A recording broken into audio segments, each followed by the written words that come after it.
اسی طرح ہر شخص چاہتا ہے کہ اپنے اعمال کے علاوہ بھی کچھ میں ایسا کروں اپنی زندگی میں کہ میری سفارش ہو قیامت کے روز. چاہتا ہے نا ہر شخص, چاہے نبی کی سفارش ہو, چاہے جو ہے صحابہ کی سفارش ہو, چاہے صالحین کی سفارش ہو, چاہے اللہ کی ولیوں کی سفارش ہو. چاہتا ہے نا ہر شخص سفارش ہو. آئیے جائز سفارش کیا ہے بتا رہا ہوں میں آپ کو. جو چیز واقعتاً سفارش کرنے والی, جس کے الفاظ آ رہے حدیث کے اندر, نبی اکرم صلی اللہ علیہ وسلم فرماتے ہیں, یہ مسند احمد الطبرانی کی روایت ہے, آپ فرماتے ہیں روز قیامت کے دن روزہ اور قرآن سفارش کریں گے, شفاعتی بننے والے ہیں. کون؟ روزہ اور قرآن. اب دیکھیے بتایا جا رہا ہے, جو بتایا جا رہا ہے وہ زیادہ افضل ہے بنسبت اس کی جس کو ہم سوچ رہے ہیں وہ کریں گے یا نہیں کریں گے, لیکن یہ تو ہے یہ کرنے والے ہیں. روزہ اور قرآن قیامت کے روز سفارش کریں گے, اور روزہ آ کر کہیں گے اے اللہ یہ شخص میری وجہ سے, میری خاطر کھانے پینے سے اور شہوت سے رکتا رہا. روزہ کیا ہوتا ہے؟ سورج نکلنے کے پہلے سے سورج ڈوبنے تک انسان کھانا نہ کھائے اور ہم بستری نہ کریں, یہی تو روزہ ہے. یہ دو چیزیں تو حرام ہو رہی ہے اس وقت, جبکہ عام حالات میں حلال ہے. یہ رکتا رہا ان دو اعمال سے صرف میری خاطر, لہٰذا میری سفارش اس کے حق میں قبول کر. نبی اکرم صلی اللہ علیہ وسلم فرماتے اس کی سفارش قبول ہوگی. اور قرآن آئیں گا اور کہیں گے اے اللہ یہ بندہ میرے لیے راتوں میں جاگتا رہا, مطلب قیام میں مجھے پڑھتا رہا, راتوں کی نمازوں میری تلاوت کی, میرے لیے یہ جاگتا رہا, لہٰذا میری سفارش اس کے حق میں قبول کر. رسول اللہ فرماتے اس کی بھی سفارش قبول کی جائیں گی, دونوں کی سفارشیں قبول کی جائیں. تو روزہ سفارشی ہے, تو اس کو خشوع اور خضوع کے ساتھ, پورے دل کے ساتھ اور بالکل اطمینان اور جیسا اس کا حق رکھیے کہ اس میں کوئی غلط بات نہ ہو, لرزشیں نہ ہو, گالی گلوچ نہ ہو, جھوٹ نہ کہے, غیبت نہ کرے, فحش کلامی نہ ہو, جھگڑا نہ ہو. اس کو پورے اپنے صحت کے ساتھ, جس کو کہیں صحت روزے کو کمزور نہ ہونے دیں, آپ رکھیے. ثواب کیا پائیں گے اس کا؟ سفارش اس کی روز قیامت شفاعتی بنے گا. بلکہ آ کر اللہ رب العزت سے نبی اکرم صلی اللہ علیہ وسلم کی حدیث کے مطابق یہ جو ہے مجادلہ کریں گا, نہیں اس کو آپ بخشیے, یہ مجھے رکھتا تھا, یہ مجھے پڑھتا تھا. اندازہ لگائیے کتنے زبردست سفارشی ہے یہ. اور یہ ہمارے اعمال ہیں, ان کے لیے ہمیں کسی کا سہارے کی ضرورت نہیں ہے. پرسنل جو ہم کر سکتے سفارش کے لیے وہ عمل ہے یہ. دوسرے کریں گے نہیں کریں گے تو بات کی بات ہے. مسئلہ یہ کہ جو ہو سکتا ہے وہ تو کیجیے پہلے. ہم یہ کریں گے, سفارش کریں گا روزہ, اس کی فضیلت اندازہ لگا لیجیے. روزے کا اجر بے حساب ہے, روزے کا اجر بے حساب ہے, لیکن کنڈیشنل ہے, شرطیہ ہے. کب بے حساب ہے سن لیجیے. نبی اکرم صلی اللہ علیہ وسلم فرماتے ہیں, طویل روایت مسلم کی حدیث سے آپ نے فرمایا اور کہا, ابو ہریرہ رضی اللہ عنہ اس حدیث کے راوی, اور آپ فرماتے اور کہا اللہ کے رسول فرماتے ہیں اللہ عز و جل فرماتا ہے. یہ حدیث قدسی ہے, اللہ کے رسول اللہ رب العزت سے روایت کر رہے ہیں. اللہ عز و جل تمہارا رب تم سے فرماتا ہے, اللہ عز و جل فرماتا ہے اور کہتا ہے ابن آدم کا ہر عمل اس کے لیے ہے سوائے روزے کے. آدم کی اولاد جو بھی عمل کرتی ہے, چاہے مرد ہو چاہے عورت ہو, ان کا تمام عمل ان کے اپنے ذات کے لیے سوائے روزے کے. فَإِنَّهُ لِي, اس لیے کہ روزہ میرے لیے ہے. وَأَنَا أَجْزِي بِهِ, اور اس کا اجر میں دوں گا. کیا فرمایا اللہ نے؟ ابن آدم کا ہر عمل اس کے لیے ہے سوائے روزے کے, روزہ میرے لیے ہے. اور واقعی میں روزہ خاص اللہ کے لیے ہوتا ہے نا. ایک چھوٹے سے بچے کو آپ دیکھیے جس نے روزہ رکھا ہو اور تھوڑی بہت سمجھ رکھتا ہو, اس کو اکیلے میں لیجیے اور اس کو رشوت دیجیے کہ یہ کھا لو, کوئی نہیں دیکھ رہا. کھاتا ہے کیا؟ کھاتا ہے بچہ؟ بولتا نہیں میں نہیں کھا سکتا, روزہ ہوں میں, ہے نا. تو اللہ کے لیے روزہ رکھا نا, چھپ کے کھا سکتا نا انسان. ایسے کتنے لوگ ہیں جو چھپ کر روزہ رکھتے اور کھاتے ہیں پیچھے؟ نہیں, کوئی بھی نہیں کرتا ہے, کوئی بھی نہیں. میں سمجھتا ہوں بہت ہی بدترین آدمی جو ایسا کرتا ہوں, کوئی نہیں کرتا ہے, کوئی نہیں کرتا ہے نا. تو روزہ خالص اللہ کے لیے نا, یہ علامت ہے اس کی کہ بچے بھی نہیں کھاتے. اس حد تک جو ہے یہ وہ ہے. فَإِنَّهُ لِي, اس لیے کہ روزہ اللہ فرماتا میرے لیے ہے. وَأَنَا أَجْزِي بِهِ, اور اس کا اجر تو میں ہی دوں گا. آگے فرمایا روزہ آنکھ سے ڈھال ہے, روزہ رکھ کر اپنے آپ کو جہنم کی آنکھ سے بچا لو. روزہ آنکھ سے ڈھال ہے, تو جس روز تم روزہ رہو, اب رسول اللہ فرما رہے روزہ آنکھ سے ڈھال ہے کب؟ جس روز تم روزہ رہو تو فحش گوئی نہ کرے. تم میں سے کوئی اگر روزہ ہو تو فحش گوئی نہ کرے. فحش گوئی سمجھتے ہیں آپ؟ بری باتیں, گندی باتیں, اوچھی باتیں, غلیظ باتیں. تو تم میں سے جب کوئی شخص روزہ ہو فحش گوئی نہ کرے, بیہودہ باتیں نہ کرے, اوٹ پٹانگ باتیں نہ کرے, جس سے دلوں کو تکلیف ہوتی ہے, انسانوں کو تکلیف ہوتی ہے, لوگ چڑھتے ہیں. اوٹ پٹانگ بیہودہ باتیں نہ کرو. اور آگے فرمایا بیہودہ کلامی نہ کرو. اسی طرح گالی گلوچ نہ کرو, گالی مت دو. روزے کا فائدہ اٹھانا چاہتے ہو, اس کو جہنم سے ڈھال بنانا چاہتے ہو آنکھ سے, تو یہ کرنا پڑے گا تم کو. تو جو ہے اس میں جو ہے گالی گلوچ نہ کرے اور لڑائی جھگڑا نہ کرے, اور جب روزے دار سے کوئی لڑنے آئے تو صرف اشارے سے کہہ دے میں روزے سے ہوں, میں لڑ نہیں سکتا ہوں, یہ کام مجھ سے نہیں ہوگا. کنڈیشنل ہے روزے کا ثواب. یہ سب کرنا پڑے گا مجھے اور آپ کو. بد کلامی نہیں ہوں گی, گالی گلوچ نہیں ہوں گی, بری باتیں نہیں کریں گی, غلط کام نہیں کریں گے, بیہودہ باتیں نہیں ہوں گی, لڑائی جھگڑا نہیں ہوگا. اور کوئی آئے بھی تو بھائی میں نہیں کر سکتا ہوں, میں روزے سے ہوں, آپ کہہ دیں گے. آگے آپ صلی اللہ علیہ وسلم فرماتے ہیں اور کہتے ہیں سنیے, اس ذات کی قسم جس کے ہاتھ میں محمد صلی اللہ علیہ وسلم کی جان ہے اور روزے دار کی منہ کی ہوا, اللہ رب العزت کو روز قیامت مشک سے زیادہ محبوب ہوں گی. حالانکہ اس میں بدبو آتی ہے نا, اس لیے کہ ہم بھوکے ہوتے ہیں. بھوکے ہونے سے کیا ہوتا ہے, ہوا سانس جب لیتے ہیں تو اس سے جسم میں بو ہو جاتی ہے. تو روزے دار کی منہ کی ہوا اللہ رب العزت کو روز قیامت مشک سے زیادہ محبوب ہوں گی. اس کو زیادہ پسند کیا, اس لیے کہ وہ بدبو جو اس کے منہ میں ہوئی وہ اللہ کے لیے بھوکا رہنے کی وجہ سے اس سے زیادہ محبوب ہوں گی, پسندیدہ ہوں گی. اور روزے دار کے لیے دو خوشیاں ہیں. ایک خوشی تو وہ تب پاتا ہے جب افطار کرتا ہے کہ روزہ ختم ہوا. اگر اللہ روزہ 5 دن 10 دن مہینے بھر کا رکھتا تو کیا کرتے ہیں, تو جب ملتا ہے اس کو فرحت ملتی ہے, خوشی ملتی ہے جب افطار کرتا ہے. اور دوسری خوشی جب ملیں گی جب اپنے رب سے جا کر ملے گا. وہ دوسرا اجر, دوسرا پارٹ اس کا بھی باقی ہے. جب اپنے رب سے ملیں گا, جب اسے دوسری عظیم خوشی ملیں گی روزہ رکھنے کی, تو وہ خوش ہوگا, بہت خوش ہوگا مومن. اب اندازہ لگائیے, آدمی کی حیثیت اور استطاعت کے مطابق اس سے امید کی جاتی ہے نا. مثال کے طور پر ایک غریب آدمی آپ سے کہے تم یہ کام کرو میں تمہیں کچھ دوں گا, کیا توقع رکھتے آپ اس سے؟ کچھ چھوٹی موٹی چیز بیچارے کی حیثیت کے اعتبار سے دیں گے. ٹھیک, آپ کے محلے کے ایک مالدار انسان نے کہا میرا کچھ کام کرو کچھ دوں گا, تو آپ کی امیدیں بڑھ جاتی ہیں. کچھ نہ کچھ اپنی حیثیت کے حساب سے یار بڑا ہی دیں گا یہ, ہے نا.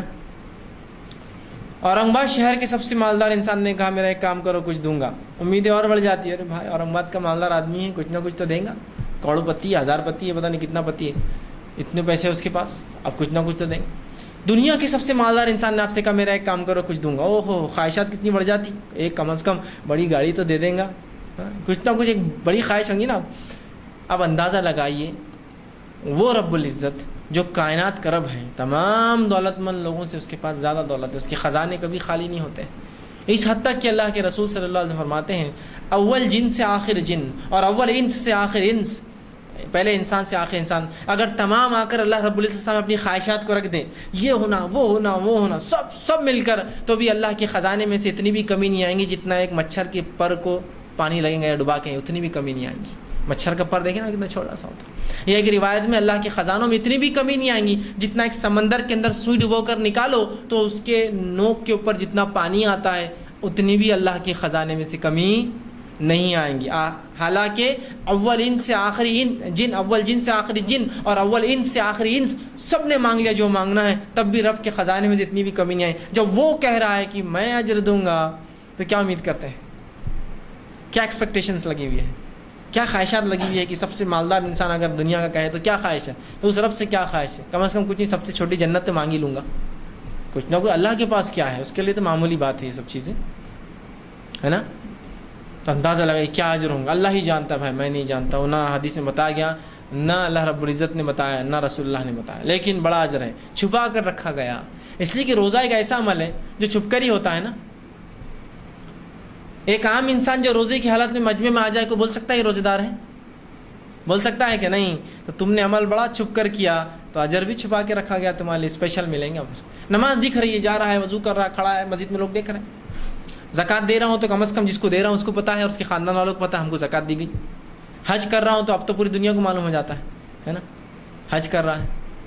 ٹھیک, روزہ معلوم ہوتا ہے کسی کو میرا کب میں نے رکھا اور کب نہیں. ایک روزہ رکھ کر انسان چلے جائے مجمع میں, یہ الگ بات ہے, رمضان ہو تو سب پہچان لیں گے مسلمان ہے تو بھائی روزے دار ہوں گا ہی, لیکن عام انسانوں میں جا کوئی پہچان نہیں پائیں گے. تو جب عمل تم نے چھپ کر کیا جو دکھتا نہیں تھا, اللہ کو راضی کرنے کے لیے کیا, تو بدلہ بھی ایسی پاؤں گے, بالکل ڈھکا چھپا, اور ایسا بدلہ کہ جس کو پا کر اللہ کے رسول فرما رہے تو وہ خوش ہوگا, خوش ہو جائے گا انسان, اتنا مل جائیں گے خوش ہو جائیں گا.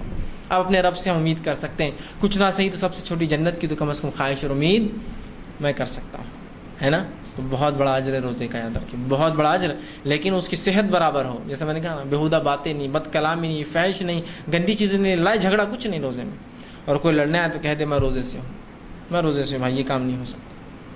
ٹھیک. اسی طرح اور روزے دار کے لیے اس کی فضیلت آتی ہے. روزے دار کے لیے جنت کا خاص دروازہ ہے جس کا نام ریان ہے، اور روزے دار اس دروازے میں سے داخل ہونے والے. جنت کو 8 دروازے اور جہنم کو 7 دروازے، یاد رکھیے. تو ایک دروازہ 8 میں سے خاص ہے جس کا نام ریان ہے، جو کس کے لیے ہے؟ جنتی اس میں سے گزریں گے. اب آپ یہ سوچ سکتے ہیں اس میں کیا خاص بات، جنتی اس دروازے سے گزریں گے، اس میں کیا ایسا امپورٹنٹ ہے، کیا خاص ہے، کیا اسپیشل ہے اس کے اندر؟ ہاں. لیکن اس عزت اور اعزاز کو آپ سمجھ نہیں پا رہے ہیں. دنیا کے لحاظ سے آپ سمجھیں گے. میں آپ کو سمجھاتا ہوں، مثال دیتا ہوں. لوگ گھر بناتے ہیں، مختلف گھر ہوتے ہیں. آج کل شہروں میں الگ الگ گھر بنتے ہیں. گھروں میں مختلف دروازے ہوتے ہیں نا. مردانے کا دروازہ، زنانے کا دروازہ. گزرنے والے کی اہمیت کے اعتبار سے دروازے کا نام بدل گیا، اس کی شخصیت کے اعتبار سے معاملہ الگ ہے. خاص مہمانوں کا ایک دروازہ، وہ جب کھلتا ہے پورے محلے میں اعلان ہو جاتا ہے آج کوئی خاص آ رہا ہے، یہ دروازہ کھلا، شاید بچی کو دیکھنے آ رہے ہیں، بچے کا رشتہ چل رہا ہے، کچھ نہ کچھ خاص اسپیشل ڈور کھلا ہے. سرونٹ ڈور ہے ایک، نوکر جس سے چوکر چاکر آتے جاتے ہیں، ہے نا، نوکروں کے لیے رہتا ہے الگ دروازہ، ہے نا، ہوتا ہے نا، بڑے گھروں میں سب ہوتے ہیں ایسے دروازے. ہر دروازے سے آنے والی ذات کے اعتبار سے اس کی اہمیت بدل جاتی ہے، اس کا ریسیپشن بدل جاتا ہے، اس کا امپورٹنس بدل جاتا ہے نا. ہے ہی نہیں ہے. سرونٹ ڈور سے کوئی آیا تو اس کی وہ اہمیت نہیں ہوتی، بلکہ وہ تو کھلا ہی رہتا ہے ہمیشہ، آپ اور جاؤ. مردانہ ہے تو لوگ کھڑے ریسیپشن کے لیے، آئیے آئیے، مہمان ہے آپ کا. اسپیشل مہمان آئے تو پھر تو پورا خاندان کھڑا ہے ویلکم کے لیے، اسپیشل ڈور کھلتا ہے. تو اندازہ لگائیے اللہ کے پاس روزے داروں کی کیسی مہمان نوازی ہے. اسپیشل دروازہ ہے ان کے لیے ریان، اس میں سے صرف صائمون، روزے رکھنے والے داخل ہونے والے ہیں. ایک دروازہ رکھنا علامت اور اعلان ہے. اللہ کے پاس بڑی اہمیت ہے روزے رکھنے والوں کی. معمولی مت سمجھیے، معمولی مت سمجھیے روزوں کو. اللہ کا اتنی اہمیت ہے کہ دروازہ بنا رکھا ہے. اور ظاہر سی بات ہے جب روزے دار اس دروازے میں سے آئیں گے کیا عزت ہوں گی اور کیا بھگت ہوں گی، اس کا اندازہ لگا سکتے ہیں. دنیا کی چھوٹی موٹی دولت والے لوگ جو ہوتے ہیں، دنیا کی کتنی بھی دولت چھوٹی موٹی ہوتی ہے، اللہ کے نزدیک اس کی نعمت کے بالمقابل اور جنت کے مقابلے میں کچھ بھی نہیں.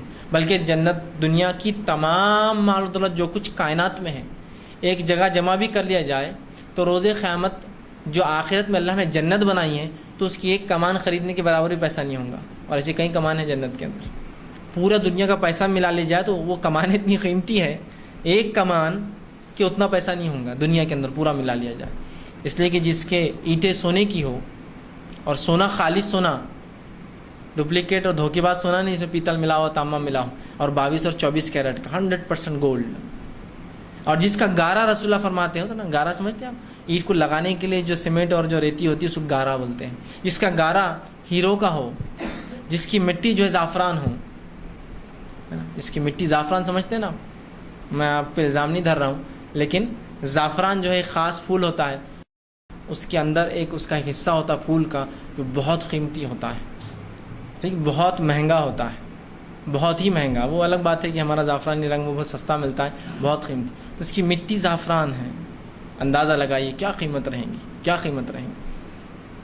تو اتنا قیمتی ہے، اتنا. تو وہاں جب دنیا کے چھوٹے موٹے مال و دولت والوں کے پاس جاتے تو کیسی حباغت ہوتی، ان کی شادیوں میں چلے گا، کہیں سے پانی آپ پر آ رہا ہے خوشبودار، تو کوئی آپ کو عطر لگا رہا ہے، آتے چھڑک رہا ہے نا، تو کوئی ویلکم کے لیے آپ پر پھول برسا رہا ہے، تو کوئی آتے ہی ہر گیسٹ کو پھول پہنا رہا ہے، تو کوئی ایک جو ہے توال اڑا رہا ہے. کتنی خوشی ہوتی ہے نا، میں کسی نے کچھ دیا، کوئی ایک دستی ڈال دے رہا ہے، اوہ کیا بات ہے. کوئی خاتون جا رہی ہے اس کو ایک ساڑی دے رہا تو بولیں گے بابا بابا اس کی تو تعریف زندگی بھر کروں گی میں، ساڑی دے دیا، کتنی ہم کو وہ ہوتی ہے. تو اندازہ لگائیے فرشتے کیسی آبھگت کرنے کھڑے ہوں گے اس دروازے کے اندر ریان میں. اسپیشل لوگ آ رہے ہیں، اللہ کے روزے دار ہیں، ان کے لیے اسپیشل ڈور ہے، تو ظاہر سے تو ان کی ویلکم بھی اسپیشل ہونا چاہیے. تو اندازہ لگائیے اللہ کے نزدیک اتنی اہمیت ہے روزے داروں کی کہ اللہ رب العزت نے اس کے رکھنے والوں کے لیے اسپیشل ڈور بنا دیا جنت. جاؤ اس میں سے تم ہی داخل ہوں گے، صرف روزے دار. جو چاہتا ہے تو اپنے روزے کو صحت کے ساتھ، اخلاص کے ساتھ، خشوع کے ساتھ، بنا کمزوری کے رکھے، انشاءاللہ اس دروازے سے گزریں گے. یہ اس کی فضیلت ہے روزے کی. رمضان کا مہینہ اللہ رب العزت ہر رات لوگوں کو جہنم سے آزاد کرتا ہے. مسلم کی روایت ہے کہ اللہ رب العزت ہر رات رمضان میں لوگوں کو جہنم سے آزاد کرتا ہے. آپ اس سے ایک بات سوچ سکتے ہیں، جہنم سے آزادی کیسا، جہنم میں گیا کون ابھی؟ اس کا مطلب یہ ہے کہ وہ لوگ جو جہنمی اعمال کرتے تھے بہت برے لوگ تھے، اس مہینے اچھے اعمال کر کے اپنے رب کو راضی کر لیتے ہیں اور راضی کر کے اپنے آپ کو جہنم سے بچا لیتے ہیں اور ان کا رب معاف کر دیتا ہے۔ یہ معنی ہے اس کا، ہر رات مطلب یہ مہینہ مغفرت کا مہینہ ہے، اچھے اعمال کر کے جنت حاصل کر لو اپنے رب سے، یہ اعلان ہے اس میں۔ ہر رات اللہ جہنم کی آنکھ سے لوگوں کو رمضان کی نجات دیتا ہے۔ اسی طرح آپ صلی اللہ علیہ وسلم فرمایا ہر افطار کے وقت بھی اللہ رب العزت لوگوں کو جہنم سے نجات اور آزادی دیتا ہے۔ یہ ابن ماجہ کی روایت، ہر افطار کے وقت، ہر روز۔ اس کا کیا معنی ہے؟ اس کا معنی ہے کہ جو آدمی روزہ رکھتا ہے خشوع اور خضوع کے ساتھ، اللہ اس سے راضی ہو جاتا ہے اور افطار کے وقت اس کو آزادی دے دیتا ہے۔ جس کو جہنم اس کی تقدیر میں لکھ دی تھی اس کو آزادی دے دیتا ہے، اس کو مغفرت کر دیتا ہے، اپنے رحم و کرم سے اس کو معاف کر دیتا ہے۔ مطلب وہ آدمی ایسے اچھے اعمال کر لیتا ہے کہ اپنے رب کو منا لیتا ہے اور روزہ ختم ہونے سے پہلے اپنی مغفرت پا لیتا ہے۔ یہ معنی ہے اس کا۔ اسی طرح روزہ رکھنے والا شہداء اور صالحین میں روز قیامت ہوں گا۔ اس کا شمار دیکھیں کن لوگوں میں ہوں گا۔ نبی اکرم صلی اللہ علیہ وسلم کے پاس ابن حبان کی روایت ہے، ایک شخص آیا اور کہ اللہ کے رسول، اگر میں گواہی دوں کہ اللہ کے سوا کوئی معبود برحق نہیں اور نماز قائم کروں اور روزہ رکھوں تو میرا حساب کن لوگوں کے ساتھ ہوگا؟ اس نے سوال کیا اگر میں یہ 3 کام کروں، فرائض جو ہے، باقی فرائض جو ہے زکوٰۃ اور وہ تو ظاہر سی بات ہے، لیکن یہ 3 تو توحید، نماز ظاہر سی بات ہے اور روزہ سب کو رکھنا ہے، بالکل عام۔ تو کہا اگر یہ تینوں کروں تو میرا حساب کن کے ساتھ ہوگا؟ تو کہا اگر تو یہ تینوں کام کر لے کہ توحید پر قائم رہے، نماز قائم کرتا رہے، روزہ رکھتا رہے، تو تیرا حساب روز قیامت شہداء اور صالحین کے ساتھ ہوگا۔ کس کے ساتھ ہوگا؟ شہداء اور صالحین۔ شہید کا بہت بڑا مرتبہ ہوتا ہے، یاد رکھیے، بہت بڑا۔ اس کا اتنا بڑا مرتبہ ہے کہ اس کی خون کے قطرے زمین پر گرنے سے پہلے، جس سے اس کو موت آتی ہے، اس کی مغفرت ہو جاتی ہے۔ اور اتنا بڑا درجہ ہے کہ جو لوگ شہید ہوتے ہیں اللہ ان کی روحوں کو قبض کرنے لگاتا ہے اور سبز رنگ کے پرندوں میں ڈال دیتا ہے، ہرے کلر کی پرندوں میں ڈال دیتا ہے، اور یہ پرندوں کو پھر حکم ہوتا ہے کہ جنت میں جہاں چاہو چگتے پھرو، اور وہ اڑتے رہتے ہیں جنت میں، ابھی سے پھر رہے ہیں جتنے لوگ شہید ہوئے، جب ہوں گا آخرت تب حساب الگ، ابھی گھوم رہے ہوں، جنت میں چھوڑ دیا جاتا ہے، وہ گھومتے اور چوگتے رہتے ہیں اللہ کے پاس، اور ان کے گھونسلے اللہ کے عرش کے نیچے ہوتے ہیں، وہاں کر رکتے ہیں، پھر نکل کر جاتے ہیں جنت کے اندر۔ تو اتنا بڑا مرتبہ ہے۔ تو شہداء کے ساتھ ہے، صالحین کے ساتھ ہے۔ کون؟ جو روزے رکھتا ہے، نماز قائم کرتا ہے اور توحید پڑھتا۔ تو روزے کی بڑی اہمیت ہے، اس کو ہم رکھیں۔ اسی طرح رمضان کی ایک اہمیت